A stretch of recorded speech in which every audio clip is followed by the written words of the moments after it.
Hello, good morning, students. Good morning, sir. Okay. നമുക്ക് എത്ര പേരാ ഉള്ളത് നമ്മളെ ക്ലാസ്സിൽ? 27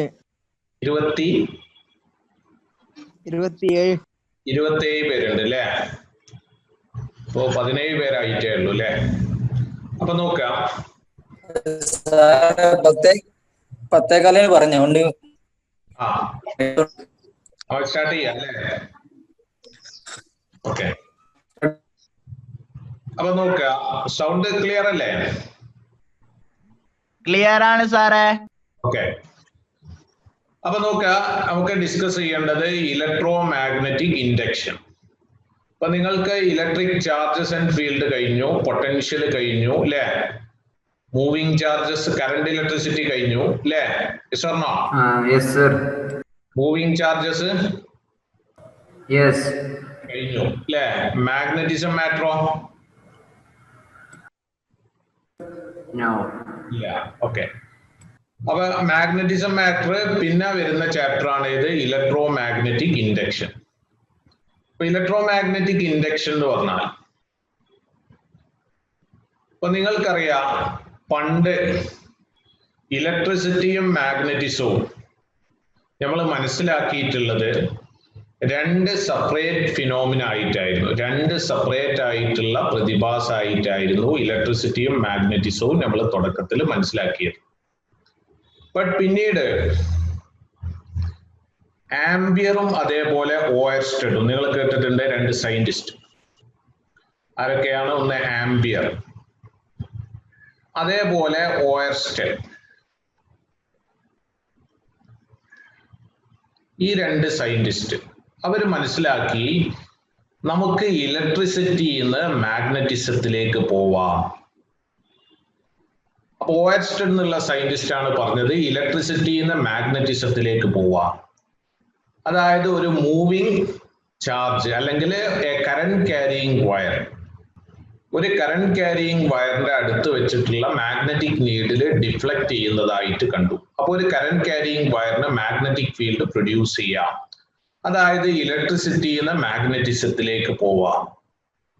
ആര് കണ്ടെത്തി? ഓയർസ്റ്റഡും അതേപോലെ ആംബിയറും. അപ്പൊ നമുക്കറിയാം, സാധാരണ നമ്മൾ പറയാറുണ്ട് ഒരു പാലം ഉണ്ടെങ്കിൽ അവിടുന്ന് അങ്ങോട്ടും വേണം ഇങ്ങോട്ടും വേണം എന്ന് പറയാറുണ്ട്. അപ്പൊ ഇതേപോലെ ഇലക്ട്രിസിറ്റിയിൽ നിന്ന് മാഗ്നറ്റിസത്തിലേക്ക് പോവാമെങ്കിൽ മാഗ്നറ്റിസത്തിൽ നിന്ന് എന്തുകൊണ്ട് ഇലക്ട്രിസിറ്റിയിലേക്ക് വന്നൂടാ? അപ്പൊ ഇതിനെക്കുറിച്ച് സയന്റിസ്റ്റ് ആലോചിക്കുകയും പിന്നീട് മൈക്കൽ ഫാരഡേ അതേപോലെ ജോസഫ് ഹെൻറി, രണ്ട് സയന്റിസ്റ്റ്, മൈക്കൽ ഫാരഡേയും അതേപോലെ ജോസഫ് ഹെൻറി, ഈ രണ്ട് സയന്റിസ്റ്റ് ആണ് പറഞ്ഞത് മാഗ്നറ്റിസത്തിൽ നിന്ന് നിങ്ങൾക്ക് എവിടേക്കും പോവാം, ഇലക്ട്രിസിറ്റിയിലേക്ക് പോവാം. അപ്പൊ ഒരു ചേഞ്ച് ഇൻ മാഗ്നറ്റിക് ഫീൽഡ് ഉണ്ടെങ്കിൽ അവിടെ ഇലക്ട്രിസിറ്റി പ്രൊഡ്യൂസ് ചെയ്യാം. അപ്പൊ ഇലക്ട്രിസിറ്റി നമുക്ക് മാഗ്നറ്റിസത്തിൽ നിന്ന് ക്രിയേറ്റ് ചെയ്യാം.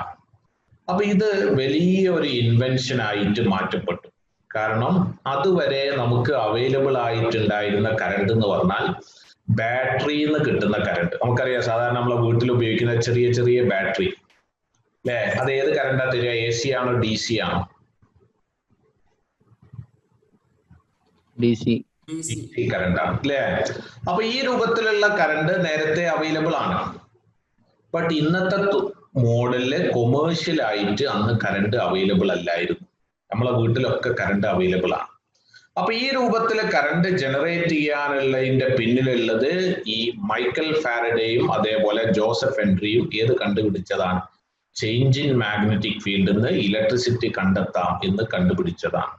അപ്പൊ ഇതാണ്, ഇതിനെ നമ്മൾ പറയുന്ന പേരാണ് ഇലക്ട്രോ മാഗ്നറ്റിക് ഇൻഡക്ഷൻ. ഈ പ്രതിഭാസത്തെ പറയുന്ന പേരാണ് ഇലക്ട്രോ മാഗ്നറ്റിക് ഇൻഡക്ഷൻ. അതായത് ചേഞ്ച് ഇൻ മാഗ്നറ്റിക് ഫീൽഡിൽ നിന്ന് നിങ്ങൾക്ക് ഏത് ക്രിയേറ്റ് ചെയ്യാം? കറണ്ട് ക്രിയേറ്റ് ചെയ്യാം.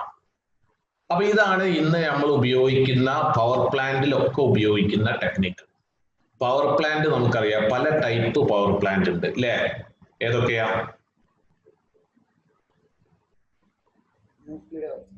ന്യൂക്ലിയർ പവർ പ്ലാന്റ് ഉണ്ട് അല്ലെ, ഹൈഡ്രോ ഇലക്ട്രിക് പവർ പ്ലാന്റ് ഉണ്ട്, തെർമൽ പവർ പ്ലാന്റ് ഉണ്ട്, ഡീസൽ പവർ പ്ലാന്റ് ഉണ്ട്.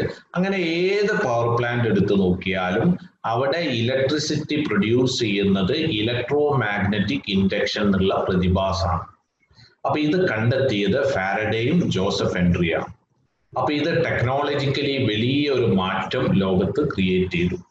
അപ്പൊ എല്ലാ സ്ഥലത്തും കൊമേഴ്ഷ്യൽ ആയിട്ട് കറണ്ട് അവൈലബിൾ ആയത് ഈ ഇലക്ട്രോ മാഗ്നറ്റിക് ഇൻഡക്ഷൻ എന്നുള്ള കൺസെപ്റ്റ് വന്നതോടുകൂടിയാണ്. അപ്പൊ നമുക്ക് ഈ ചാപ്റ്ററിൽ പഠിക്കേണ്ടത് ഇലക്ട്രോ മാഗ്നറ്റിക് ഇൻഡക്ഷൻ എന്താണ്, മൈക്കൽ ഫാരഡേ അതേപോലെ ജോസഫ് ഹെൻറി ഇവർ നടത്തിയ എക്സ്പെരിമെന്റില് പ്രധാനപ്പെട്ട 3 എക്സ്പെരിമെന്റ്. പിന്നെ നമുക്ക് ഇതിൽ പഠിക്കേണ്ടത് ലെൻസസ് ലോ എന്നുള്ള ഒരു പുതിയ ലോ ഉണ്ട്. പിന്നെ പഠിക്കേണ്ടത് സെൽഫ് ഇൻഡക്ഷൻ എന്താണ്, മ്യൂച്വൽ ഇൻഡക്ഷൻ എന്താണ്. പിന്നെ last AC generator, alternating current produce ചെയ്യുന്ന ഡിവൈസിന്റെ വർക്കിംഗ്. അത് നിങ്ങൾ ചിലപ്പോൾ നേരത്തെ 10ാം ക്ലാസ്സിലൊക്കെ ചെറിയ തോതിൽ പഠിച്ചിട്ടുണ്ടാവും. അപ്പൊ അത് ഡീറ്റെയിൽ ആയിട്ട് നമ്മൾ ഈ ചാപ്റ്ററിൽ പഠിക്കും. ഇലക്ട്രോ മാഗ്നറ്റിക് ഇൻഡക്ഷൻ ഇത്രയാണ് ഈ ചാപ്റ്ററിൽ നമുക്ക് പഠിക്കാനുള്ളത്. ഓക്കെ, അപ്പൊ ഇനി നോക്കാം. ഇനി ബോർഡ് എക്സാമിൽ നമ്മൾ പറയുമ്പോൾ ഒരു 4 മാർക്ക് വരെ, 3 മുതൽ 4 മാർക്ക് വരെ ഈ ചാപ്റ്ററിന് ചോദിക്കാം. സിമ്പിൾ ആയിട്ടുള്ള ക്വസ്റ്റ്യൻസ് ആണ് ചോദിക്കാറുള്ളത്. എൻട്രൻസ് എക്സാമിന് നീറ്റ് എക്സാം ആണ് പറയുന്നതെങ്കിൽ ഒരു ക്വസ്റ്റ്യൻ ചോദിക്കും ഈ ചാപ്റ്ററിന്. JEE എക്സാം ആണെങ്കിലും ഒരു ക്വസ്റ്റ്യൻ ആണ് ചോദിക്കുക. നീറ്റ് എക്സാമിന് ഇപ്പോൾ ഒരു 4-5 വർഷമായി ചോദിക്കുന്നതൊക്കെ സിമ്പിൾ ആയിട്ടുള്ള ക്വസ്റ്റ്യൻസ് ആണ്. ഡയറക്റ്റ് ക്വസ്റ്റ്യൻസ് തന്നെയാണ് ചാപ്റ്ററിന് ചോദിക്കാറുള്ളത്.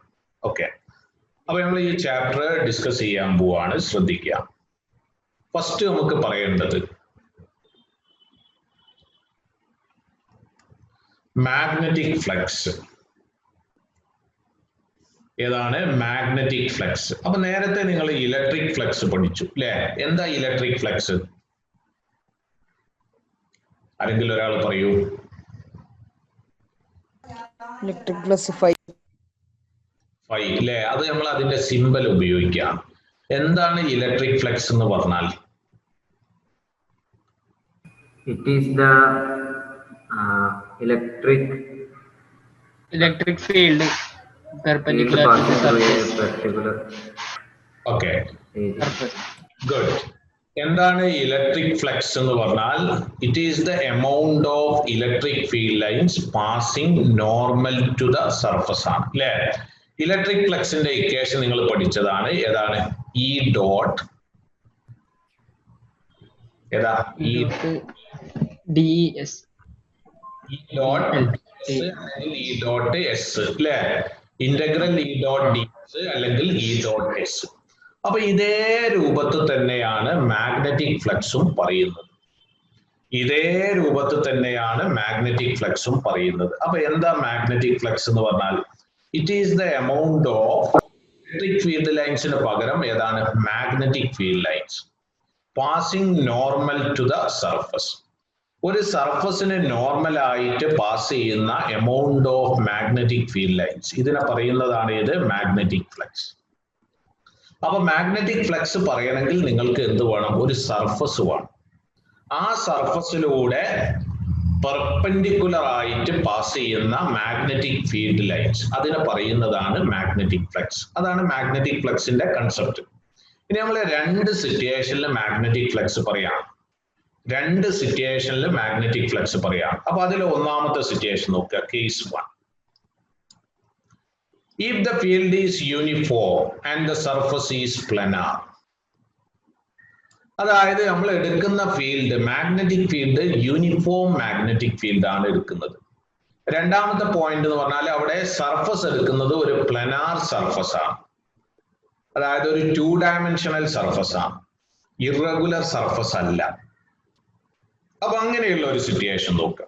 അപ്പൊ ഇവിടെയാണ് യൂണിഫോം മാഗ്നറ്റിക് ഫീൽഡ്. നിങ്ങൾക്ക് കാണാം യൂണിഫോം മാഗ്നറ്റിക് ഫീൽഡ്. എവിടുന്ന് എവിടേക്കാണ് ഞാൻ മാർക്ക് ചെയ്തത്? ലെഫ്റ്റ് ടു റൈറ്റ് ആണ്. ലെഫ്റ്റ് ടു റൈറ്റ് ആണ്. അപ്പൊ ഈ മാഗ്നറ്റിക് ഫീൽഡിനെ ഞാൻ B എന്നുള്ള സിമ്പൽ ഉപയോഗിക്കാം. ഓക്കെ, ഇനി ഇവിടെ ഞാനൊരു സർഫസ് എടുക്കുകയാണ്. എക്സാമ്പിൾ ഞാനൊരു സർക്കുലർ ഡിസ്ക് ആണ് എടുക്കുന്നത്. ഒരു ഡിസ്കിന്റെ രൂപത്തിലുള്ള ഒരു സർഫസ്, തിൻ സർക്കുലർ ഡിസ്ക് കണ്ടില്ലേ? ഈ ഡിസ്കിന്റെ ഏരിയ വെക്ടർ ആണ്. ഞാൻ ഈ മാർക്ക് ചെയ്തു ക്യാപിറ്റൽ എ. ഏരിയ നിങ്ങൾ ഇലക്ട്രിക് ഫ്ലക്സ് പഠിച്ചപ്പോൾ ഏരിയക്ക് എസ് എന്നുള്ള സിമ്പലാണ് ഉപയോഗിച്ചത്. ഇവിടെ നമ്മൾ എ എന്നുള്ള സിമ്പലാണ് ഉപയോഗിക്കുന്നത്. എസ് എന്ന് ഉപയോഗിച്ചാലും കുഴപ്പമില്ല കേട്ടോ. അപ്പൊ ഇവിടെ നോക്കുക, നമ്മളെ ടെക്സ്റ്റ് ബുക്കിൽ എ ആണ് ഉപയോഗിച്ചത്, അതുകൊണ്ടാണ് ഞാൻ ഈ ചാപ്റ്ററിൽ ഏരിയക്ക് എ എന്ന് ഉപയോഗിക്കുന്നത്. അപ്പൊ ഏരിയ വെക്ടർ നിങ്ങൾ നേരത്തെ പഠിച്ചതാണ്. ഏരിയ വെക്ടറിന്റെ ഡയറക്ഷൻ എങ്ങോട്ടാണ്? നോർമൽ ആയിട്ട് അല്ലെ? ഔട്ട്വേർഡ് നോർമൽ ആണ്. ഒരു സർഫസിന് നിങ്ങൾക്ക് 2 നോർമൽ വരയ്ക്കാം അല്ലെ?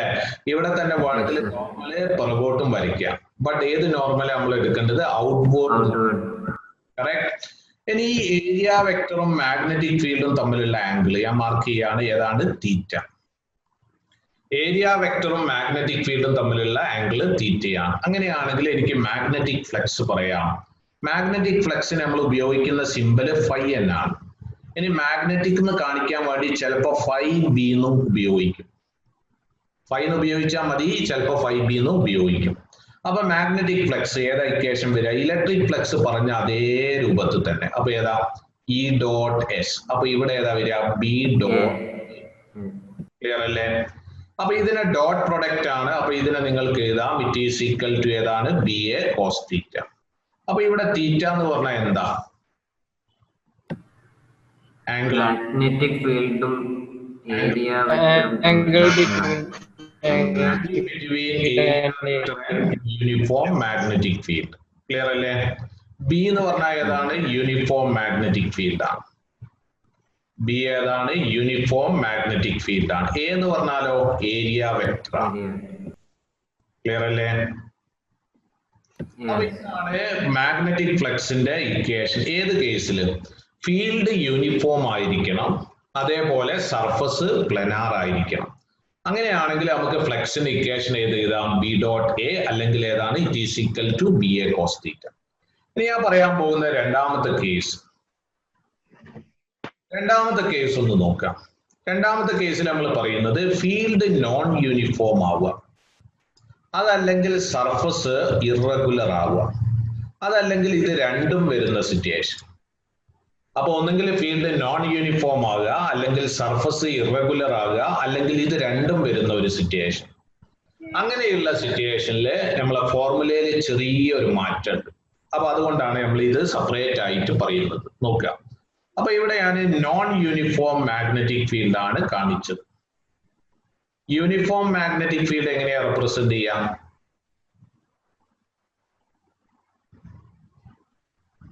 യൂണിഫോം മാഗ്നറ്റിക് ഫീൽഡ് എങ്ങനെയാ റെപ്രസെന്റ് ചെയ്യാറുള്ളത്? പാരലൽ ഈക്വലി സ്പേസ്ഡ് ലൈൻസ് അല്ലെ? ഫീൽഡ് ആണെങ്കിലും മാഗ്നറ്റിക് ഫീൽഡ് ആണെങ്കിലും യൂണിഫോം ആണെങ്കിൽ നമ്മൾ റെപ്രസെന്റ് ചെയ്യുക പാരലൽ ഈക്വലി സ്പേസ്ഡ് ലൈൻസ്. അപ്പൊ ഇവിടെ ഞാൻ കാണിച്ച മാഗ്നറ്റിക് ഫീൽഡ് യൂണിഫോം ആണോ നോൺ യൂണിഫോം ആണോ? യൂണിഫോം. ഓക്കെ. ഇനി ഞാൻ എടുക്കാൻ പോകുന്നത് ഇവിടെ ഒരു ഇറഗുലർ സർഫസ് എടുക്കാം. നേരത്തെ നമ്മൾ എടുത്ത സർഫസ് പ്ലനാർ സർഫസ് ആണ്, ഒരു പ്ലെയിനിലുള്ള സർഫസ് ആണ്.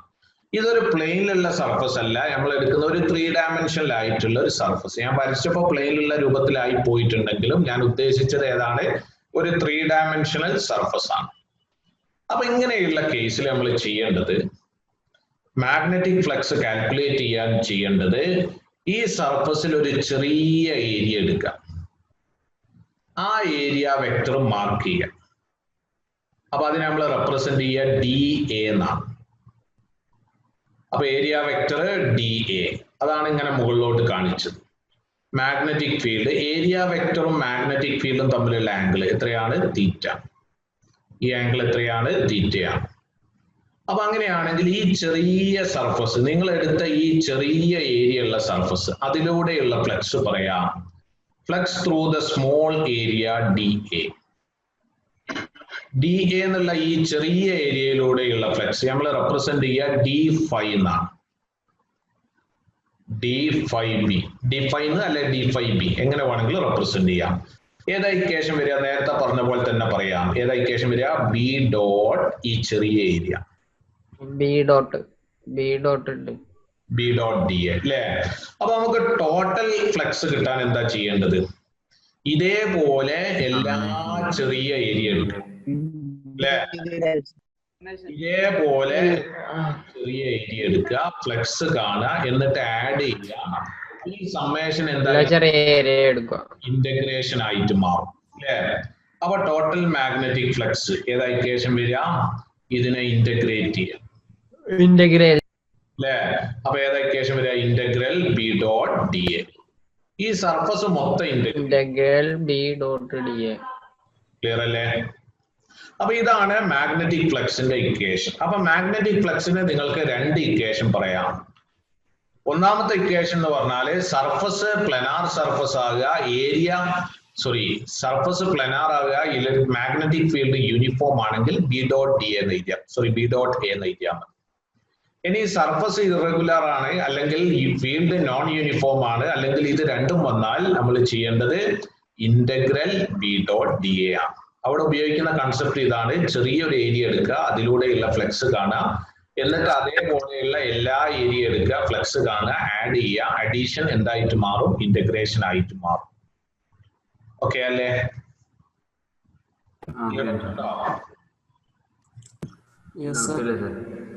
ഓക്കെ. ഇനി ശ്രദ്ധിക്കുക, ഇവിടെ നമ്മൾ നോട്ട് ചെയ്യേണ്ട point SI unit of magnetic flux. Magnetic ഫ്ലക്സിന്റെ SI യൂണിറ്റ് നമുക്ക് രണ്ട് യൂണിറ്റ് പറയാം. ഒന്നുകിൽ വെബർ പറയാം, വെബറിന്റെ സിമ്പൽ ആണ് WB. അതല്ലെങ്കിൽ നിങ്ങൾക്ക് ഏത് പറയാം? ടെസ്ല മീറ്റർ സ്ക്വയർ പറയാം. അപ്പൊ ഇത് രണ്ടും ഉപയോഗിക്കാം ഏത് കാണാന്? ഏതിന്റെ SI യൂണിറ്റ് പറയാന്? മാഗ്നറ്റിക് ഫ്ലക്സിന്റെ SI യൂണിറ്റ്. ഒന്നുകിൽ ഏത് പറയാം? വെബർ പറയാം, അതല്ലെങ്കിൽ ടെസ്ല മീറ്റർ സ്ക്വയർ പറയാം. ടെസ്ല മീറ്റർ സ്ക്വയർ നമുക്ക് ഈ ഇക്വേഷൻ കിട്ടുന്നതാണ്. ഇവിടെ നോക്കാം. ഇപ്പൊ ഞാൻ BA cos θ എന്നുള്ള ഇക്വേഷൻ എടുത്താൽ മാഗ്നറ്റിക് ഫ്ലക്സിന്റെ ഇക്വേഷൻ ആണ് അല്ലെ? അപ്പൊ ഇതില് ബിന്റെ യൂണിറ്റ് ഏതാ വരിക? മാഗ്നറ്റിക് ഫീൽഡിന്റെ യൂണിറ്റ് ടെസ്ല അല്ലെ? SI unit. Area metre square. cos θ no unit. അപ്പൊ ഫ്ലക്സിന്റെ യൂണിറ്റ് ഏതാണ്? ടെസ്ല മീറ്റർ സ്ക്വയർ അല്ലെ? അപ്പൊ അതാണ് നമ്മൾ ഇവിടെ താഴെ എഴുതിയത്. അപ്പൊ മാഗ്നറ്റിക് ഫ്ലക്സിന്റെ SI യൂണിറ്റ് ഒന്നുകിൽ വെബർ പറയാം, അല്ലെങ്കിൽ ഇത് പറയാം? ടെസ്ല മീറ്റർ സ്ക്വയർ പറയാം. ഓക്കെ. രണ്ടാമത്തെ point, magnetic flux through a closed surface is always zero. നേരത്തെ നിങ്ങൾ പഠിച്ചതാണ് ഗോസസ് ലോ ഇൻ ഇലക്ട്രോസ്റ്റാറ്റിക്സ്, പഠിച്ചില്ലേ? അവിടെ ഓപ്പൺ സർഫസും ഉണ്ട്, ക്ലോസ്ഡ് സർഫസും ഉണ്ട്. എവിടെയാണ് ഗോസസ് ലോ പറയാം? ക്ലോസ്ഡ് സർഫസിലാണ്. ഓപ്പൺ സർഫസ് പറയോ? ഇല്ല. അപ്പൊ ഗോസസ് ലോ പറയാ ക്ലോസ്ഡ് സർഫസിലാണ്. അപ്പൊ ഇതേപോലെ ഒരു ഗോസസ് ലോ നിങ്ങൾ മാഗ്നറ്റിസം ആൻഡ് മാറ്റർ എന്നുള്ള ചാപ്റ്ററിൽ പഠിക്കും. ആ ചാപ്റ്റർ കഴിഞ്ഞിട്ടാണ് ഇത് വരുന്നത്.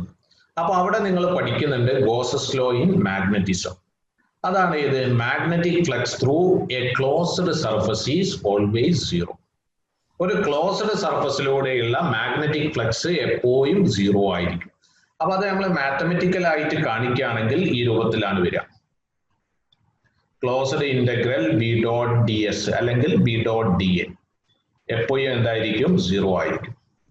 അതേസമയം നിങ്ങൾ ഗോസസ് ലോ ഇൻ ഇലക്ട്രോസ്റ്റാറ്റിക്സ് പഠിച്ച ഏതാണ്? Closed integral E dot D S equal to ഏതാ? Q enclosed by epsilon zero അല്ലെ? അപ്പൊ ഇതിന് നേരെ കറസ്പോണ്ടിങ് ആയിട്ട് മാഗ്നറ്റിസത്തിൽ നിങ്ങൾ ഒരു ഗോസസ് ലോ പഠിക്കുന്നുണ്ട്. അത് മാഗ്നറ്റിസം ആൻഡ് മാറ്റർ എന്നുള്ള ചാപ്റ്ററിലാണ്. അത് നിങ്ങൾ പഠിക്കും. അപ്പൊ ആ ഒരു പോയിന്റ് ഞാൻ ഇവിടെ ജസ്റ്റ് ഒന്ന് എഴുതിയത് മാത്രം. അത് നമ്മൾ ഡീറ്റെയിൽ ആയിട്ട് ഇപ്പൊ എക്സ്പ്ലെയിൻ ചെയ്യുന്നില്ല. നിങ്ങൾ മാഗ്നറ്റിസം ആൻഡ് മാറ്ററിൽ പഠിക്കും. ഇനി നോക്കുക, മാഗ്നറ്റിക് ഫ്ലക്സ് ഏത് ടൈപ്പ് ക്വാണ്ടിറ്റി ആണ്? സ്കാലാർ ആണോ വെക്ടർ ആണോ? വെക്ടർ ആയിരിക്കും. ഡോട്ട് പ്രൊഡക്റ്റിന്റെ റിസൾട്ട് എപ്പോഴും സ്കാലാർ അല്ലെ? B dot A. ഡോട്ട് പ്രൊഡക്റ്റിന്റെ റിസൾട്ട് എപ്പോഴും സ്കാലാർ ആവില്ല.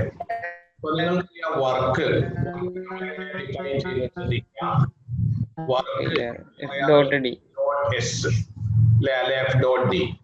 അവിടെ ഡോട്ട് പ്രൊഡക്റ്റ് ആണ്. ഡോട്ട് പ്രൊഡക്റ്റിന്റെ റിസൾട്ട് എപ്പോഴും സ്കാലാർ ആയിരിക്കും കേട്ടോ.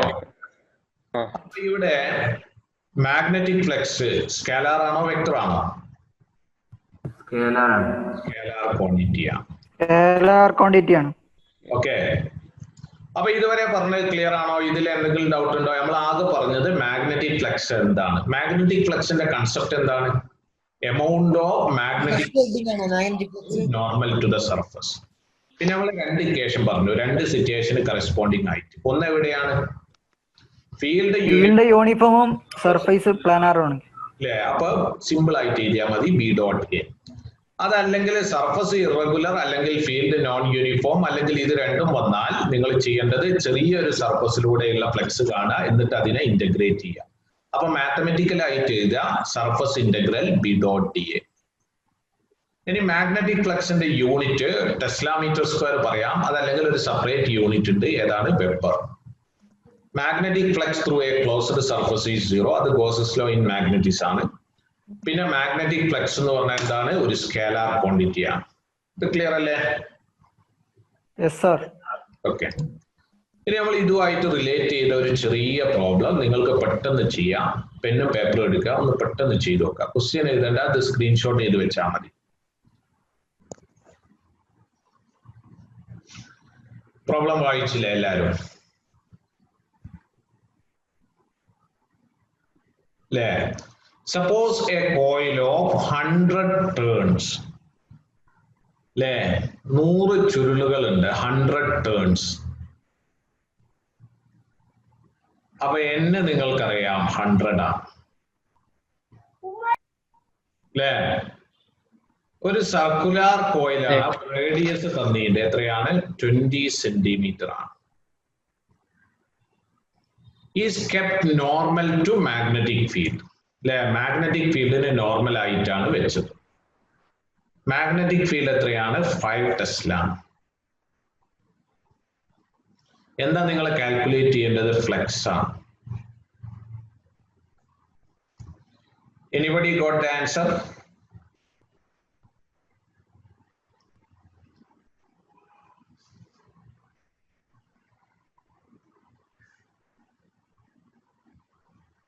ആൻസർ വരിക 62.8 വെബർ ആണ്. അപ്പൊ ഇവിടെ ഫ്ലക്സ് കാണണമെങ്കിൽ നിങ്ങൾ ഒരു പാരാമീറ്ററും കൂടി അറിയണം. ഏതാ? തീറ്റ. തീറ്റ എത്രയാ വരിക? Normal to the magnetic field എന്നല്ലേ? അപ്പൊ തീറ്റ എത്രയാ? 90 അല്ലേ? ആണോ? ഒന്നുകൂടെ ശ്രദ്ധിക്കുക, നമ്മൾ നേരത്തെ ഫിഗറിലേക്ക് ഒന്നുകൂടി നോക്കാം. ഇപ്പൊ ഞാൻ ഈ സർഫസ് ഫീൽഡിനെ നോർമൽ ആയിട്ട് എടുക്കുകയാണ്.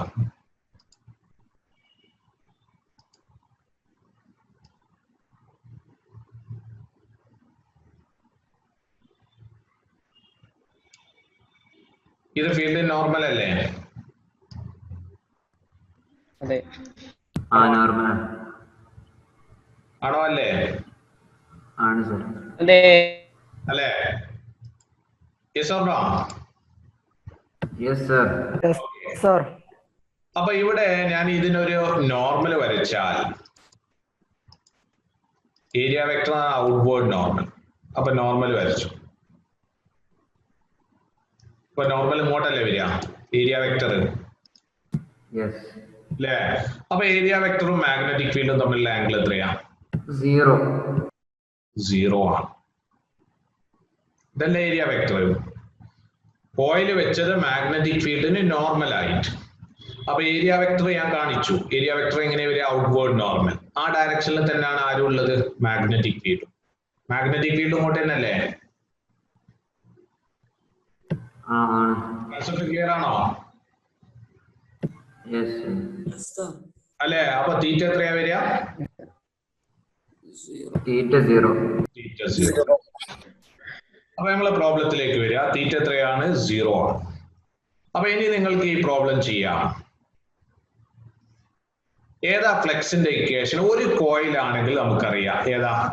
B dot A. നമ്മൾ നേരത്തെ എഴുതിയതാ. അല്ലെങ്കിൽ ബി എ കോസ് തീറ്റ. എഴുതിയില്ലേ? ഇവിടെ നോക്കാം.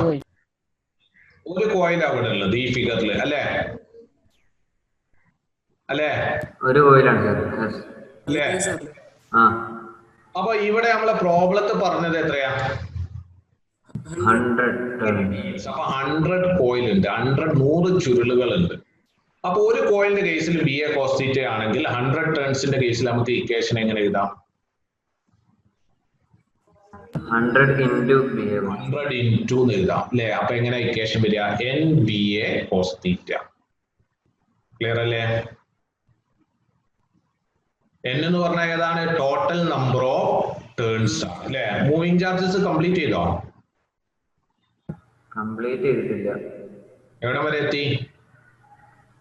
അത് ഗാൽവനോ കംപ്ലീറ്റ് ചെയ്താണ്. ഓക്കെ.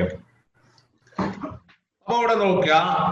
അപ്പൊ ഒരു കോയിലിന്റെ കേസില് magnetic flux B dot A അല്ലെങ്കിൽ ബി എ കോസ് തീറ്റ. അപ്പൊ 100 ടേൺസ് ഉണ്ടെങ്കിലോ 100 കൊണ്ട് മൾട്ടിപ്ലൈ ചെയ്യണം, അത്രയേ ഉള്ളൂ.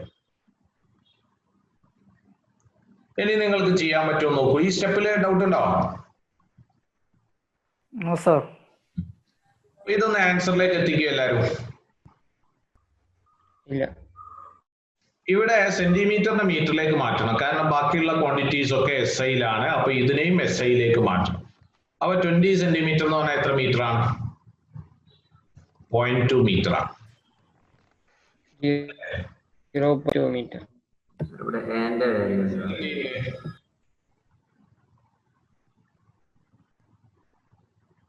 ആർക്ക് കിട്ടിയില്ല? അപ്പൊ അവിടെ നോക്കുക. ആർക്കെങ്കിലും കിട്ടിയ ആൻസർ കിട്ടി? 628 28 ഈ 2.8 അല്ല 628. അപ്പൊ ചിലപ്പോ കിട്ടിയോന്ന് അറിയില്ല. നോക്കുക നമ്മള്. എൻ എത്രയാണ്? 100 അല്ലേ? കറക്റ്റ്. ബി 5. ഏരിയ, ഒരു സർക്കുലർ കോയിലിന്റെ ഏരിയ എത്രയാ? Pi into r square. R എത്രയാ? 0.2 സ്ക്വയർ എത്രയാ? 0.04 അല്ലേ? കോസ് 0. കോസ് 0 എത്രയാ? 1. അപ്പൊ 5 ഇൻറ്റു ഈ 100നെ 0.04 കൊണ്ട് മൾട്ടിപ്ലൈ ചെയ്യാം. അപ്പൊ എത്രയാ? 4 ഇൻറ്റു പൈ ഇൻറ്റു കോസ് 0 1 അല്ലേ? 20 പൈ അല്ലേ? അപ്പൊ 20 ഇൻറ്റു 3.14 അല്ലേ? അപ്പൊ 6.28 ഇൻറ്റു 10 അല്ലെങ്കിൽ 62.8.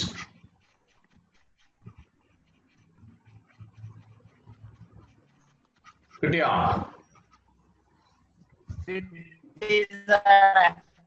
ഡൗട്ട് ഉണ്ടോ? ഇല്ല. കിട്ടിയില്ല. ആർക്കാണ് കിട്ടാത്തത്? ഡൗട്ട് ഇല്ല സാറേ. ഡൗട്ട് ഇല്ല എന്നാ പറഞ്ഞത്. കിട്ടിക്ക് സാറേ, ഡൗട്ട് ഇല്ല പറഞ്ഞ. ഓക്കെ. അപ്പൊ ഇനി നമുക്ക് അടുത്ത ടോപ്പിക്കിലേക്ക് പോവാം. ക്ലിയർ അല്ലേ? ക്ലിയർ ആണ് സാർ.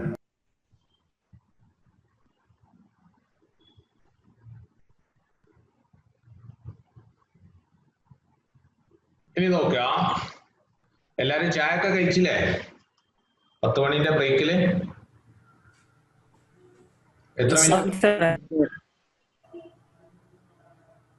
എത്ര മിനിറ്റ് ബ്രേക്ക് ഉണ്ടായിരുന്നു? 15 മിനിറ്റ്. 15 മിനിറ്റിൽ നിങ്ങൾ ഹെവി ഫുഡ് എന്തെങ്കിലും കഴിച്ചോ? വീട്ടിൽ നിന്ന് വെള്ളം കുടിച്ചു വന്നു. വെറും വെള്ളോ?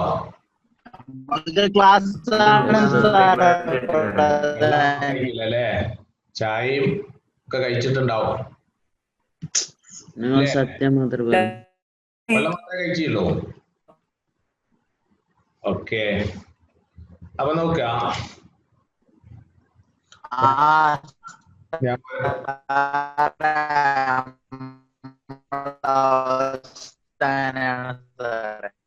എല്ലാരും മൈക്ക് ഓഫ് ആക്കി വെക്കുക.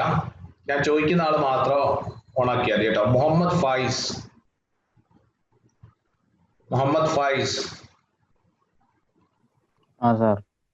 എന്താ കഴിച്ചത് ഇപ്പൊ ബ്രേക്കിന്?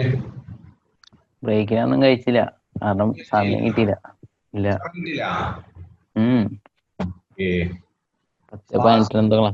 ഫാസിൽ ബിൻ ഉസ്മാൻ.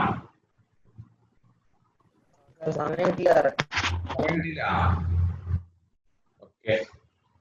അപ്പൊ നോക്കുക. ഇനി നമുക്ക് പറയേണ്ടത്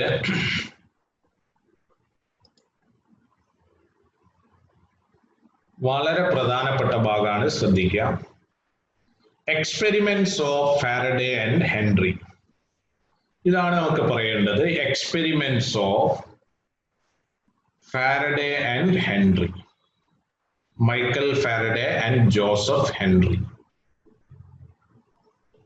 അപ്പൊ ഇവര് ഒരുപാട് എക്സ്പെരിമെന്റ് കണ്ടക്ട് ചെയ്തതിന് ശേഷമാണ് അവർക്ക് ഇലക്ട്രോ മാഗ്നറ്റിക് ഇൻഡക്ഷൻ, അതായത് ചേഞ്ച് ഇൻ മാഗ്നറ്റിക് ഫീൽഡിൽ നിന്ന് ഇലക്ട്രിക് കറണ്ട് പ്രൊഡ്യൂസ് ചെയ്യാന്ന് മനസ്സിലായത്. അപ്പൊ അതിൽ വളരെ പ്രധാനപ്പെട്ട 3 എക്സ്പെരിമെന്റ് മാത്രം ഞാനിവിടെ പറയാം.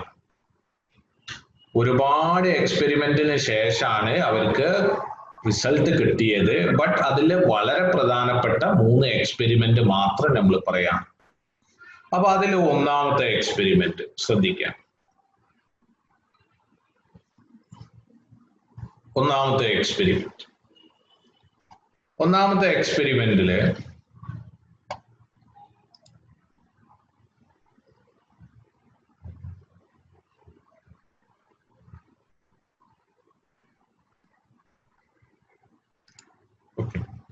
ഞാൻ ഇതിന്റെ ഒരു വീഡിയോ എടുത്ത് വെച്ചിരുന്ന കാണുന്നില്ല. ഓക്കെ, അപ്പൊ ഇവിടെ നോക്കാം. ഒന്നാമത്തെ എക്സ്പെരിമെന്റില് നമുക്കുള്ളത് ഇങ്ങനെയുള്ള ഒരു കോയിലാണ്. ഈ റൈറ്റിൽ ഞാൻ ആ ഫിഗർ ഒന്നുകൂടി വരയ്ക്കാം.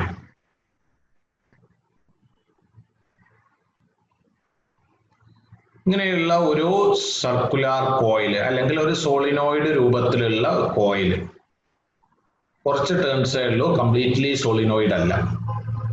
അതൊരു ഗാൽവനോമീറ്ററുമായിട്ട് കണക്ട് ചെയ്തിട്ടുണ്ട്. എന്താ ഗാൽവനോമീറ്ററിന്റെ purpose? Small current To detect the presence of small current. Okay അല്ലേ? ഇനി ഇതിന്റെ അടുത്ത് നമ്മളൊരു ബാർ മാഗ്നറ്റ് വെച്ചിട്ടുണ്ട്. North south. ഇത്രയാണ് നമ്മളെ സർക്യൂട്ട് ഉള്ളത്. ഒന്നാമത്തെ എക്സ്പെരിമെന്റിലുള്ളത് ഒരു കോയില്, അതൊരു ഗാൽവനോമീറ്ററുമായിട്ട് കണക്ട് ചെയ്തിട്ടുണ്ട്. അപ്പൊ ഈ കോയിൽ നമ്മൾ പേര് കൊടുക്കുന്നത് C1 ആണ്. ഇതിന്റെ അടുത്ത് ഒരു ബാർ മാഗ്നറ്റ് ഉണ്ട്. ഈ കോയിലുള്ള സർക്യൂട്ടിൽ ഇപ്പൊ കറണ്ട് ഉണ്ടോ?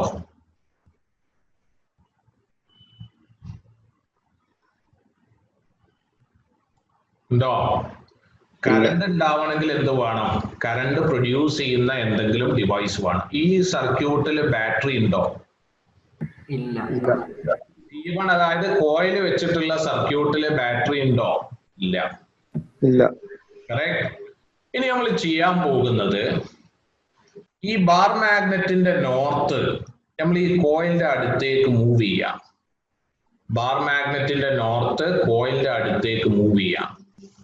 അപ്പൊ എന്താ സംഭവിക്കുക നോക്കാം. താഴെ സ്റ്റേറ്റ്മെന്റ് എഴുതിയിട്ടുണ്ട്. എന്താ?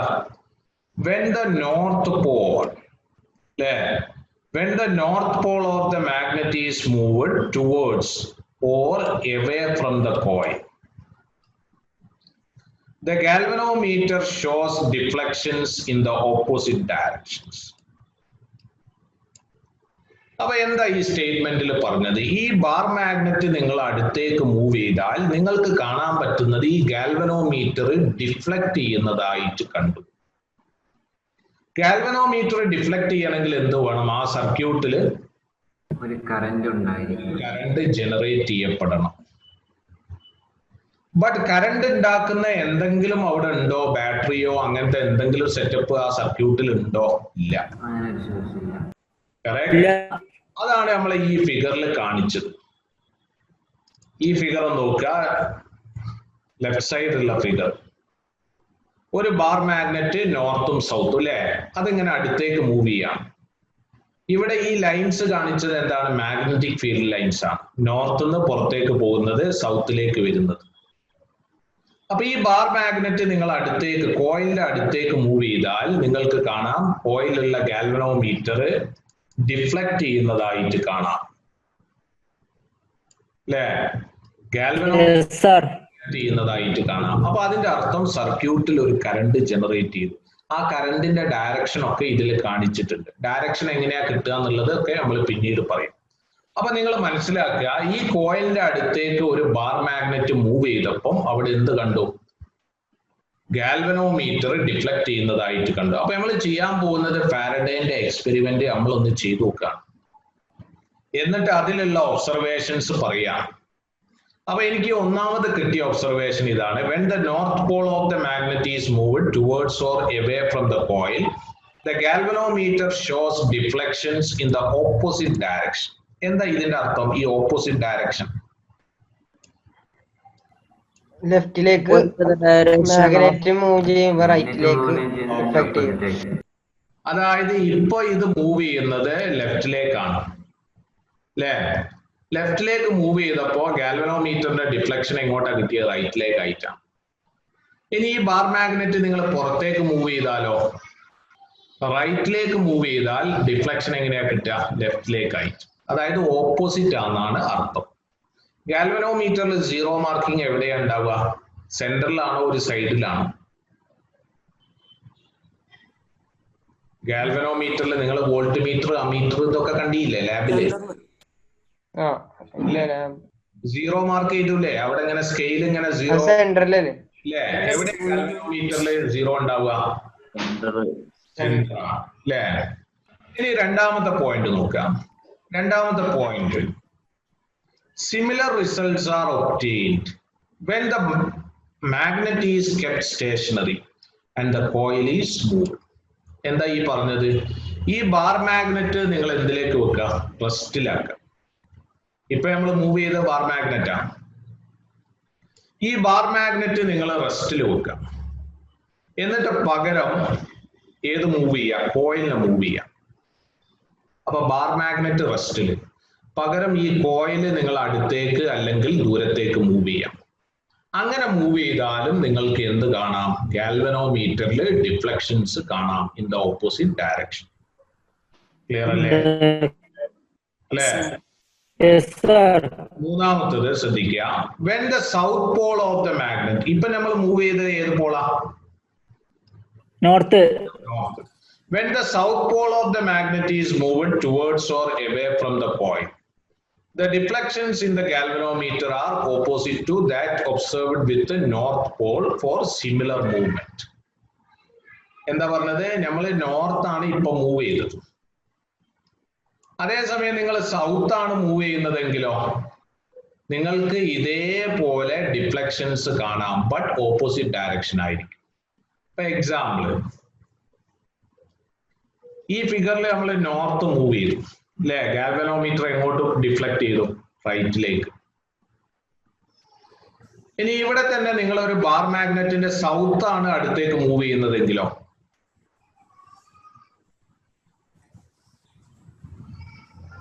ലെഫ്റ്റിലേക്ക് ഡിഫ്ലക്ട് ചെയ്യും. ഡിഫ്ലക്ഷൻ എങ്ങോട്ടാ ഉണ്ടാവുക? ലെഫ്റ്റിലേക്കാണ്. ഓക്കെ അല്ലേ? അപ്പൊ ഇതാണ് നമ്മൾ ഇവിടെ പറഞ്ഞ പോയിന്റ്. എന്താണ്? when the south pole of the magnet is moved towards or away from the coil, the deflections in the galvanometer are opposite to that observed with the north pole for similar movements. അതായത് നേരത്തെ north move ചെയ്തപ്പോ, north അടുത്തേക്ക് move ചെയ്തപ്പോ റൈറ്റിലേക്കാണ് deflect ചെയ്തതെങ്കിൽ നിങ്ങൾ south അടുത്തേക്ക് move ചെയ്താൽ എങ്ങോട്ടാണ് deflect ചെയ്യുക? ലെഫ്റ്റിലേക്കാണ്. ഓപ്പോസിറ്റ് ആണെന്നാണ് അർത്ഥം. അടുത്ത point, deflections last as long as the relative motion between the coil and magnet exists. എന്താ പറഞ്ഞത്?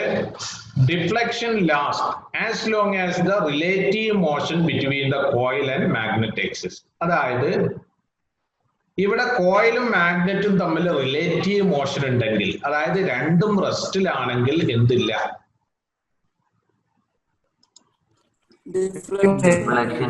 നോ ഡിഫ്ലക്ഷൻ ആണ്. ഇപ്പൊ കോയിലും മാഗ്നറ്റും റെസ്റ്റിലാണെങ്കിൽ ഗാൽവനോമീറ്ററിൽ ഡിഫ്ലക്ഷൻ ഇല്ല. ഇവ തമ്മിൽ ഒരു റിലേറ്റീവ് മോഷൻ പാടും. ഇപ്പൊ എക്സാമ്പിള്, രണ്ടും ഒരേ വെലോസിറ്റിയിൽ റൈറ്റിലേക്ക് അല്ലെ ലെഫ്റ്റിലേക്ക് മൂവ് ചെയ്താൽ ഇവിടെ ഡിഫ്ലക്ഷൻ ഉണ്ടാവുമോ? ഇപ്പൊ സപ്പോസ് ഈ കോയിലിന്റെ മാഗ്നറ്റും അതേപോലെ മൂവ് ചെയ്യാം, അപ്പൊ റിലേറ്റീവ് മോഷൻ ഉണ്ടോ? ഇല്ല സർ. ഇല്ല. ഉണ്ടാവുക? അപ്പൊ ആ കേസിലെ ഗാൽവനോമീറ്ററിന്റെ ഡിഫ്ലക്ഷൻ എന്താണ്? സീറോ ആണ്. അപ്പൊ ഡിഫ്ലക്ഷൻ എപ്പോ മാത്രമേ ഉള്ളൂ? ഡിഫ്ലക്ഷൻ ലാസ്റ്റ് എന്ന് പറഞ്ഞാൽ എക്സിസ്റ്റ് ചെയ്യുന്നത് as long as the relative motion between the coil and magnet exist. അല്ലേ? അടുത്ത point, when the movement of the coil or magnet is fast, then the deflection in the galvanometer is large. നിങ്ങൾ fast ആയിട്ട് move ചെയ്താൽ, അല്ലേ, എന്താണ്, നിങ്ങൾ fast ആയിട്ട് move ചെയ്യുകയാണെങ്കിൽ, when the movement of the coil or magnet is fast, then the deflection in the galvanometer is large. അപ്പൊ നിങ്ങൾ നല്ല സ്പീഡിൽ മൂവ് ചെയ്താൽ ഡിഫ്ലക്ഷൻ എന്ത് ചെയ്യും? കൂടും. നല്ല സ്പീഡിൽ മൂവ് ചെയ്യുകയാണെങ്കിൽ ഡിഫ്ലക്ഷൻ ഇൻക്രീസ് ചെയ്യും. സ്ലോയിലാണ് മൂവ് ചെയ്യുന്നതെങ്കിലോ ഡിഫ്ലക്ഷൻ കുറയും. അപ്പൊ ഇത്രയും ഒബ്സർവേഷൻസ് നിങ്ങളൊന്ന് മനസ്സിൽ വെക്കുക. ഒന്ന് പെട്ടെന്നൊന്ന് വായിച്ചു നോക്കൂ.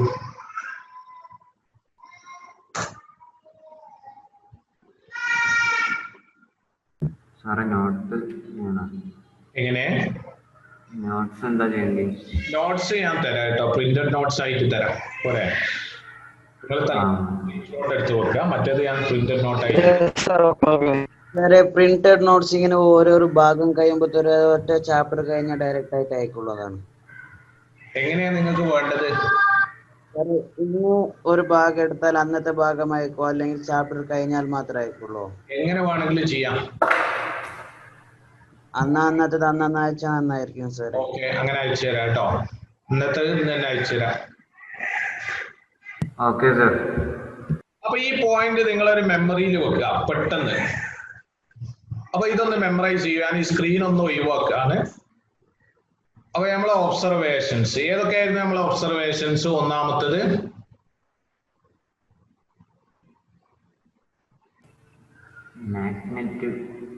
ഓക്കെ, മാഗ്നറ്റ് അടുത്തേക്ക് അല്ലെങ്കിൽ ദൂരത്തേക്ക് മൂവ് ചെയ്തപ്പോ കോയില് കണ്ടു, അല്ലെ? ഓപ്പോസിറ്റ് ഡയറക്ഷൻ ആണ്. രണ്ടാമത്തത് നിങ്ങൾ മാഗ്നറ്റ് അവിടെ തന്നെ വെച്ചു, കോയിൽ അടുത്തേക്ക് അല്ലെങ്കിൽ ദൂരത്തേക്ക് മൂവ് ചെയ്തപ്പോ അപ്പയും ഡിഫ്ലക്ഷൻ കണ്ടു, ഓപ്പോസിറ്റ് ഡയറക്ഷൻ. മൂന്നാമത്തത് ക്ലിയർ അല്ലേ? മൂന്നാമത് മാഗ്നറ്റിന്റെ സൗത്ത് കൊണ്ടുവന്നപ്പോ നിങ്ങൾക്ക് കിട്ടിയ ഡിഫ്ലക്ഷൻ എന്ന് പറഞ്ഞാൽ നേരെ ഓപ്പോസിറ്റ് ടു എപ്പോ ഏത് നോർത്ത് കൊണ്ടുവന്നപ്പോഴുള്ള ഡിഫ്ലക്ഷൻ നേരെ ഓപ്പോസിറ്റ് ആയിട്ടാണ് കിട്ടിയത്. നാലാമത്തത് അവ തമ്മിൽ റിലേറ്റീവ് മോഷൻ ഉണ്ടെങ്കിൽ അവിടെ എന്തുണ്ടാവും? ഡിഫ്ലക്ഷൻസ് ഉണ്ടാവും. അഞ്ചാമത്തത് നമ്മൾ മാഗ്നറ്റ് നല്ല സ്പീഡിൽ കൊണ്ടുവരികയാണെങ്കിൽ, സ്പീഡ് കൂടിയാല് ഓക്കെ. ഇനി നമുക്ക് പറയേണ്ടത് രണ്ടാമത്തെ എക്സ്പെരിമെന്റ് ആണ്. രണ്ടാമത്തെ എക്സ്പെരിമെന്റ് ഒന്നുകൂടി സിമ്പിൾ ആണ്. ഇവിടെ നമുക്കുള്ളത് രണ്ട് കോയിലാണ്. നേരത്തെ നമ്മൾ എടുത്ത ഒരു കോയിലും ഒരു ബാർ മാഗ്നറ്റും ആണ്. അപ്പൊ ശ്രദ്ധിക്കുക, ഇവിടെ നമുക്കുള്ളത് രണ്ട് കോയിലാണ്. അപ്പൊ നമ്മളെ ഫിഗർ നോക്കാം, രണ്ട് കോയിൽ. അപ്പൊ ഇതൊരു കോയില്, ഫസ്റ്റ് കോയിൽ നമ്മൾ C1 മാർക്ക് ചെയ്യും. ഇതൊരു ഗാൽവനോമീറ്ററുമായിട്ട് കണക്ട് ചെയ്തിട്ടുണ്ട്. ഇനി ഇവിടെ ഉള്ളത് നമുക്ക് രണ്ടാമത്തെ കോയിൽ. രണ്ടാമത്തെ കോയിലിന്റെ പ്രത്യേകത അതൊരു ബാറ്ററി ആയിട്ട് കണക്ട് ചെയ്തിട്ടുണ്ട്. അപ്പൊ രണ്ടാമത്തെ കോയില് കറണ്ട് ഉണ്ട്. അപ്പൊ ഫസ്റ്റ് കോയില് കറണ്ട് ഉണ്ടോ? നോർമൽ കേസിൽ ഇല്ല, കാരണം ഫസ്റ്റ് കോയിൽ ഗാൽവനോമീറ്ററുമായിട്ട് മാത്രമേ കണക്ട് ചെയ്തിരുള്ളൂ. അതുകൊണ്ട് തന്നെ അവിടെ കറണ്ട് ഇല്ല. ബട്ട് രണ്ടാമത്തെ കോയിലിന്റെ പ്രത്യേകത അതൊരു ബാറ്ററി ആയിട്ടാണ് കണക്ട് ചെയ്തത്. അപ്പൊ സർക്യൂട്ടിൽ കറണ്ട് ഉണ്ട്, അല്ലേ? അപ്പൊ ഈ സോളിനോയിഡ് അല്ലെങ്കിൽ കോയിൽ എന്ത് പ്രൊഡ്യൂസ് ചെയ്യും? കറന്റ് ക്യാരിയിങ് സോളിനോയിഡ് എന്ത് പ്രൊഡ്യൂസ് ചെയ്യും? മാഗ്നറ്റിക് ഫീൽഡ് ലൈൻസ് പ്രൊഡ്യൂസ് ചെയ്യും, അല്ലേ? അപ്പൊ ആ മാഗ്നറ്റിക് ഫീൽഡ് ലൈൻസ് നമ്മൾ ഈ പിക്ചറിൽ ഇങ്ങനെ റെഡ് കൊണ്ട് ഇങ്ങനെ മാർക്ക് ചെയ്തിട്ടുണ്ട്, റെഡ് ലൈൻസ് ഉപയോഗിച്ചിട്ട്, അല്ലേ? ഏത് കോയിൽ പ്രൊഡ്യൂസ് ചെയ്ത മാഗ്നറ്റിക് ഫീൽഡ് ആണ്? ഈ C2 എന്നുള്ള കോയിൽ പ്രൊഡ്യൂസ് ചെയ്ത മാഗ്നറ്റിക് ഫീൽഡ്. ഇനി നമ്മൾ ചെയ്യാൻ പോകുന്ന എക്സ്പെരിമെന്റ് നോക്കാം. when the coil C2 is moved, താഴെ സ്റ്റേറ്റ്മെന്റ് നോക്കുക. എന്താണ്? when the coil C2 is moved towards or away from the coil C1, എന്താ നിങ്ങൾക്ക് കാണാൻ പറ്റിയത്? the galvanometer shows deflections in the opposite direction. അപ്പൊ ഇവിടെ C2 എന്നുള്ള കോയില് നിങ്ങൾ C1ന്റെ അടുത്തേക്ക് അല്ലെങ്കിൽ ദൂരത്തേക്ക് മൂവ് ചെയ്താൽ അല്ലേ ഇവിടെ കോയിൽ ഈ away from the coil എന്താ അതാണ് ഉദ്ദേശിക്കുന്നത്? away from the coil എന്ന് പറഞ്ഞാൽ കോയിലിന് ദൂരത്തേക്ക്, towards the coil എന്ന് പറഞ്ഞാൽ കോയിലിന്റെ അടുത്തേക്ക്. അപ്പൊ കോയിലിന് ദൂരത്തേക്ക് പോകുമ്പോ മാഗ്നറ്റിക് ഫീൽഡ് കറണ്ട് പ്രൊഡ്യൂസ് ചെയ്യോ C1 ആ കറണ്ട് പ്രൊഡ്യൂസ് ചെയ്യുന്നുണ്ട്. കോയിൽ അടുത്തേക്ക് വരുമ്പോഴും ഈ C1 എന്ത് പ്രൊഡ്യൂസ് ചെയ്യുന്നുണ്ട്? കറണ്ട് പ്രൊഡ്യൂസ് ചെയ്യുന്നുണ്ട്. അപ്പൊ when the coil C2 is moved towards or away from the coil C1, then the galvanometer shows deflections in the opposite direction. അതിൽ ഡൗട്ട് ഉണ്ടോ? ഇല്ല. അപ്പൊ ഈ C2 എന്നുള്ള കോയില് C1 അടുത്തേക്ക് അല്ലെങ്കിൽ C1 ദൂരത്തേക്ക് മൂവ് ചെയ്താൽ ഈ C1 ഉള്ള ഗാൽവനോമീറ്ററിൽ നിങ്ങൾക്ക് ഡിഫ്ലക്ഷൻ കാണാം. ഡിഫ്ലക്ഷൻ ഏത് ഡയറക്ഷൻ ആണ്? ഓപ്പോസിറ്റ് ഡയറക്ഷൻ ആണ്. രണ്ടാമത്തത് ഒബ്സർവേഷൻ നോക്കാം. രണ്ടാമത് നമുക്ക് കാണാൻ പറ്റുന്നത് when the coil C2 is held fixed and C1 is moved, the same effects are observed in the opposite direction. അപ്പൊ ഇനി നമ്മൾ ചെയ്യാൻ പോകുന്നത് C1 മൂവ് ചെയ്യാം. ഏതാ മൂവ് ചെയ്യുന്നത്? C1 റൈറ്റിലേക്ക് അല്ലെങ്കിൽ ലെഫ്റ്റിലേക്ക് മൂവ് ചെയ്യാം. അതേസമയം രണ്ടാമത്തത് ഏതിൽ വെക്കുക? C2 റെസ്റ്റിൽ വെക്കുക. അപ്പൊ നിങ്ങൾക്ക് ഏത് കാണാം? ഗാൽവനോമീറ്ററിൽ ഡിഫ്ലക്ഷൻ കാണാം. ഏത് കോയിലുമായിട്ട് ഫിക്സ് ചെയ്ത ഗാൽവനോമീറ്റർ? C1 എന്നുള്ള കോയിലുമായിട്ട് ഫിക്സ് ചെയ്ത ഗാൽവനോമീറ്റർ. മൂന്നാമത്തെ പോയിന്റ് നേരത്തെ പറഞ്ഞ പോലെ തന്നെ deflection last as long as the relative motion between the coil C1 and C2 exist. അതായത് രണ്ട് കോയിലും ഒരേ വെലോസിറ്റിയിൽ ഒരേ ഡയറക്ഷനിൽ മൂവ് ചെയ്താൽ ഡിഫ്ലക്ഷൻ ഉണ്ടാവുമോ? ഇല്ല, ഡിഫ്ലക്ഷൻ ഇല്ല, ഉണ്ടാവില്ല. കാരണം റിലേറ്റീവ് മോഷൻ ഇല്ല. അപ്പൊ ഇവ തമ്മിൽ റിലേറ്റീവ് മോഷൻ ഉണ്ടെങ്കിലേ എന്ത് കാണാൻ പറ്റും? ഗാൽവനോമീറ്ററിൽ ഡിഫ്ലക്ഷൻ. രണ്ട് കോയിലും റെസ്റ്റിലാണ്, ഡിഫ്ലക്ഷൻ ഉണ്ടാവോ? ഇല്ല, അപ്പോഴും ഇല്ല. ഇല്ല. കറക്റ്റ്. അപ്പൊ ഇത് ഫാരഡേയും ഹെൻറിയും ചെയ്ത എക്സ്പെരിമെന്റ്, അവർക്ക് കിട്ടിയ ഒബ്സർവേഷൻസ് നമ്മൾ ഇങ്ങനെ പോയിന്റ് ചെയ്തിട്ട് പറയാണ്. ജോസഫ് ഹെൻറിയും മൈക്കൽ ഫാരഡേയും ലാബിൽ ചെയ്ത എക്സ്പെരിമെന്റ് ആണിത്. ഇത് വേണേ നമുക്കും ചെയ്തു നോക്കാം. അപ്പൊ നിങ്ങൾക്ക് ഗാൽവനോമീറ്ററിൽ ഇങ്ങനെ ഡിഫ്ലക്ഷൻ കാണാൻ പറ്റും. നിങ്ങളെ വീട്ടിലുണ്ടാവില്ല, ലാബിൽ തന്നെ വേണം. ഇങ്ങനെ കോയില് സോളിനോയിഡ് പോലെ കോയിൽ ഇങ്ങനെ ചുറ്റാം. എന്നിട്ട് അതിന്റെ രണ്ട് എൻഡ് എടുത്തിട്ട് ഗാൽവനോമീറ്ററിൽ കണക്ട് ചെയ്യാം. എന്നിട്ട് ലാബിൽ ഉണ്ടാവും ബാർ മാഗ്നറ്റ്. ഇതിങ്ങനെ അടുത്തേക്ക് അല്ലെ ദൂരത്തേക്ക് മൂവ് ചെയ്താൽ നിങ്ങൾക്ക് ഗാൽവനോമീറ്ററിൽ ഡിഫ്ലക്ഷൻ കാണാൻ പറ്റും. ഓക്കെ. അപ്പൊ ഈ മൂന്ന് ഒബ്സർവേഷൻ ക്ലിയർ ആണോ?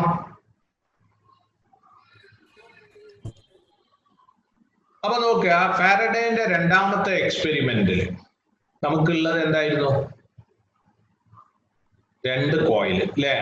ആദ്യത്തെ കോയിൽ വോൾട്ട് മീറ്ററുമായിട്ട് കണക്ട് ചെയ്തിട്ടുണ്ട്, ഗാൽവനോമീറ്ററുമായിട്ട് കണക്ട് ചെയ്തിട്ടുണ്ട്. രണ്ടാമത്തെ കോയിലോ ബാറ്ററിയുമായിട്ട് കണക്ട് ചെയ്തിട്ടുണ്ട്. രണ്ടാമത്തെ കോയിൽ എന്തുണ്ട്? ഒരു മാഗ്നറ്റിക് ഫീൽഡ് ഉണ്ട്, കറണ്ട് ഉണ്ട്, മാഗ്നറ്റിക് ഫീൽഡ് ഉണ്ട്. ഇനി രണ്ടാമത്തെ കോയില് ഫസ്റ്റ് കോയിലിന്റെ അടുത്തേക്ക് മൂവ് ചെയ്തപ്പോ അല്ലെ ദൂരത്തേക്ക് മൂവ് ചെയ്തപ്പോ നിങ്ങൾ എന്ത് കണ്ടു? ഡിഫ്ലക്ഷൻ കണ്ടു അല്ലെ. ഫസ്റ്റ് കോയില് രണ്ടാമത്തെ കോയിലിന്റെ അടുത്തേക്ക് അല്ലെ ദൂരത്തേക്ക് മൂവ് ചെയ്തപ്പോഴും ഡിഫ്ലക്ഷൻ കണ്ടു. ഇവ തമ്മിൽ റിലേറ്റീവ് മോഷൻ ഉള്ളപ്പോ ഡിഫ്ലക്ഷൻ ഉണ്ട്. രണ്ടും റെസ്റ്റിലാണ്, ഡിഫ്ലക്ഷൻ ഉണ്ടോ? ഇല്ല. ഓക്കെ. ഇനി നമ്മൾ മൂന്നാമത്തെ എക്സ്പെരിമെന്റ്, 3 എക്സ്പെരിമെന്റ് ആണുള്ളത്. മൂന്നാമത്തെ എക്സ്പെരിമെന്റ് നോക്കാം. ഫസ്റ്റ് കോയിൽ നേരത്തെ പറഞ്ഞ പോലെ തന്നെ ഗാൽവനോമീറ്ററുമായിട്ട് കണക്റ്റഡ് ആണ്. അതേസമയം രണ്ടാമത്തെ കോയിലിന്റെ പ്രത്യേകത ബാറ്ററി ആയിട്ട് കണക്റ്റഡ് ആണ്. അതോടൊപ്പം എന്തുണ്ട്? സ്വിച്ചും ഉണ്ട്, അല്ലെ കീയും ഉണ്ട് അല്ലെ. അപ്പൊ ഇനി നമ്മൾ എക്സ്പെരിമെന്റ് തുടങ്ങാൻ പോവാണ്. എന്താ എക്സ്പെരിമെന്റിന്റെ റിസൾട്ട് നോക്കാം. Galvanometer shows A momentary deflection when the key is pressed. ഈ കീ നിങ്ങൾ ക്ലോസ് ചെയ്താൽ galvanometer shows A momentary deflection. എന്താ മൊമെന്ററി ഡിഫ്ലക്ഷൻ എന്ന് പറഞ്ഞാൽ? ഒരു മൊമെന്റിൽ ഒരു ചെറിയ ഡിഫ്ലക്ഷൻ, പിന്നെ റെസ്റ്റിലേക്ക് തന്നെ വരാം. ഇങ്ങനെ ഡിഫ്ലക്ട് ചെയ്തിട്ട് റെസ്റ്റിലേക്ക് തന്നെ വരാം. കറക്റ്റ്. ഇപ്പൊ നീഡില് എന്റെ വീഡിയോയിൽ നോക്കാം, അങ്ങനെ നീഡില് ഇങ്ങനെ ഡിഫ്ലക്ട് ചെയ്തിട്ട് റെസ്റ്റിലേക്ക് വരാം. അതാണ് momentary deflection for a moment. പിന്നെ റെസ്റ്റ് തന്നെ. ഓക്കെ, രണ്ടാമത്തെ point, when the key is released. അപ്പൊ നിങ്ങൾ കീ ക്ലോസ് ചെയ്തു, അപ്പൊ ഒരു മൊമെന്ററി ഡിഫ്ലക്ഷൻ. പിന്നെ ഡിഫ്ലക്ഷൻ ഉണ്ടോ? ഇല്ല. പിന്നെ ആ കീ നിങ്ങൾ ഓപ്പൺ ആക്കിയാൽ അപ്പോഴും നിങ്ങൾക്ക് കാണാം A momentary deflection in the opposite direction. അപ്പൊ നേരത്തെ എ മൊമെന്ററി ഡിഫ്ലക്ഷൻ റൈറ്റിലേക്കാണെങ്കിൽ ഇപ്പൊ ഓഫ് ചെയ്തപ്പോ എങ്ങനെയാ?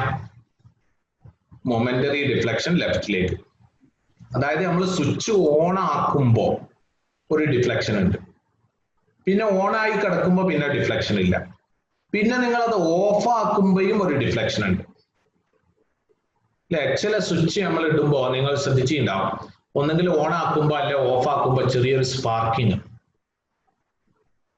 ശ്രദ്ധിച്ചിട്ടുണ്ടാവും. അതിന്റെ കൺസെപ്റ്റ് എന്താന്നുള്ളത് നമ്മൾ ഈ ചാപ്റ്ററിൽ പഠിക്കുന്നുണ്ട്. അത് ഇൻഡക്ഷനുമായിട്ട് റിലേറ്റഡ് ആണ്. അപ്പൊ അതേപോലെ ഇവിടെ കീ നിങ്ങളൊന്ന് ക്ലോസ് ചെയ്യുമ്പോൾ ഒരു ഡിഫ്ലക്ഷൻ ഉണ്ട്, മൊമെന്ററി ഡിഫ്ലക്ഷൻ. അതേപോലെ ഇത് ഓപ്പൺ ചെയ്യുമ്പോഴും മൊമെന്ററി ഡിഫ്ലക്ഷൻ ഉണ്ട്. എങ്ങനെയാണ്? ഓപ്പോസിറ്റ് ഡയറക്ഷൻ ആണ്. മൂന്നാമത്തെ പോയിന്റ് ശ്രദ്ധിക്കാം, ഡിഫ്ലക്ഷൻ ഇൻക്രീസസ്. നേരത്തെ പറഞ്ഞിട്ടുള്ള ഡിഫ്ലക്ഷൻ ഒന്നുകൂടി കൂടും. എപ്പോ? when an iron rod is inserted into the coils along their axis. ഒരു അയൺ കോയില് ഒരു അയൺ റോഡ് നിങ്ങൾ ആ സോളിനോയിന്റെ ഉള്ളിൽ വെച്ചാൽ നേരത്തെ നിങ്ങൾക്ക് കിട്ടിയ ഡിഫ്ലക്ഷൻസ് ഒക്കെ ഒന്നുകൂടി കൂടുതലായിരിക്കും എന്നാണ് പറഞ്ഞത്. അപ്പൊ നിങ്ങൾക്കറിയാം, ഒരു സോളിനോയിന്റെ ഇൻസൈഡ് ഒന്നുമില്ലെങ്കിൽ മാഗ്നറ്റിക് ഫീൽഡ് എത്രയാ? μ0 Ni. പഠിച്ചല്ലേ? എന്തെങ്കിലും ഒരു അയൺ റോഡോ അങ്ങനെ എന്തെങ്കിലും മെറ്റീരിയൽ ഉണ്ടെങ്കിലോ അല്ലേ? ബി ഏതാ വരിക? μ0 μr into Ni. അപ്പൊ മാഗ്നറ്റിക് ഫീൽഡ് ഒന്നുകൂടി കൂടും അല്ലെ? നിങ്ങൾക്കറിയാം. അപ്പൊ ഇവിടെ പറഞ്ഞ പോയിന്റ് ഇതാണ്. നമ്മൾ സ്റ്റോപ്പ് ചെയ്യാണ്, ശ്രദ്ധിക്കുക. ഇവിടെ പറഞ്ഞ പോയിന്റ് ഇതാണ്. ആദ്യത്തെ രണ്ട് ഒബ്സർവേഷൻ,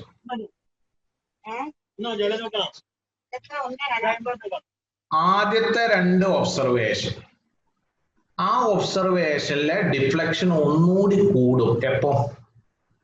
ഒരു അയൺ റോഡ് നിങ്ങൾ അതിന്റെ ഉള്ളിൽ നേരത്തെ ഇൻസേർട്ട് ചെയ്ത് വെച്ചിട്ടുണ്ടെങ്കിൽ, രണ്ട് പോയിന്റ് ഉള്ളിൽ അയൺ മെറ്റീരിയൽ അല്ലെങ്കിൽ അയണിന്റെ റോഡ് ഉണ്ടെങ്കിൽ നേരത്തെ കിട്ടിയ എല്ലാ ഡിഫ്ലക്ഷൻസും, ഇവിടെയുള്ള മൊമെന്ററി ഡിഫ്ലക്ഷനും ഫസ്റ്റ് എക്സ്പെരിമെന്റിലെയും രണ്ടാമത്തെ എക്സ്പെരിമെന്റിലെയും എല്ലാത്തിലെയും ഡിഫ്ലക്ഷൻസും ഒന്നുകൂടി കൂടുതലായിരിക്കും. അതിന് കാരണം മാഗ്നറ്റിക് ഫീൽഡിന്റെ സ്ട്രെങ്ത് ഒന്നുകൂടി കൂടുക. അപ്പൊ ഈ ഡിഫ്ലക്ഷൻ ഒക്കെ കാരണം നമ്മൾ ഇത് കൺക്ലൂഡ് ചെയ്തിട്ട് ഫാരഡേസ് ലോയിൽ പറയും. അപ്പൊ അത് നമ്മൾ അടുത്ത ക്ലാസ്സിലേ പറയുന്നുള്ളൂ. അപ്പൊ നമ്മൾ ഇന്ന് പഠിച്ചത് ഒന്നുകൂടി ശ്രദ്ധിക്കാനൊന്ന് സമ്മറൈസ് ചെയ്തിട്ട് അത് സ്റ്റോപ്പ് ചെയ്യാണ്. ശ്രദ്ധിക്കാം. ഇന്ന് നമ്മൾ പഠിച്ചത് മാഗ്നറ്റിക് ഫ്ലക്സ് എന്താണ്, അതിന് രണ്ട് ഇക്വേഷൻ പഠിച്ചു. ഏതൊക്കെയായിരുന്നു?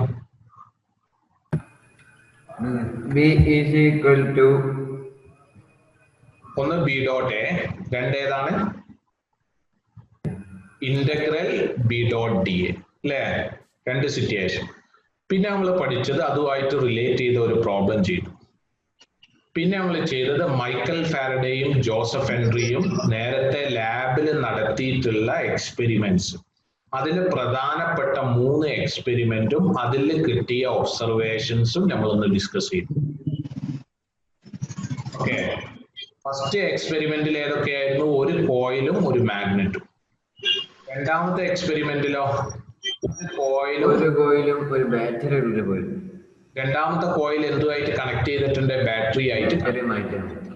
മൂന്നാമത്തെ സിറ്റുവേഷനിൽ രണ്ട് കോയിലുണ്ട്. ഫസ്റ്റ് കോയിൽ ഗാൽവനോമീറ്റർ, രണ്ടാമത്തെ കോയിൽ ഇതുമായിട്ട് കണക്ട് ചെയ്ത് ബാറ്ററിയും അതേപോലെ സ്വിച്ചുമായിട്ട് കണക്ട് ചെയ്തു അല്ലേ? അപ്പൊ നോക്കുക, ഇത്രയും പറഞ്ഞിട്ടുള്ള കാര്യങ്ങളിൽ എന്തെങ്കിലും ഡൗട്ട് ഉണ്ടോ? അടുത്ത ഭാഗങ്ങൾ നമ്മൾ സ്റ്റോപ്പ് ചെയ്യാണ്. ബാക്കി നമുക്ക് അടുത്ത ക്ലാസ്സിൽ പറയാം. അപ്പൊ ഇന്ന് അടുത്ത ഭാഗങ്ങളിൽ എന്തെങ്കിലും ഡൗട്ട് ഉണ്ടെങ്കിൽ ചോദിക്കാം.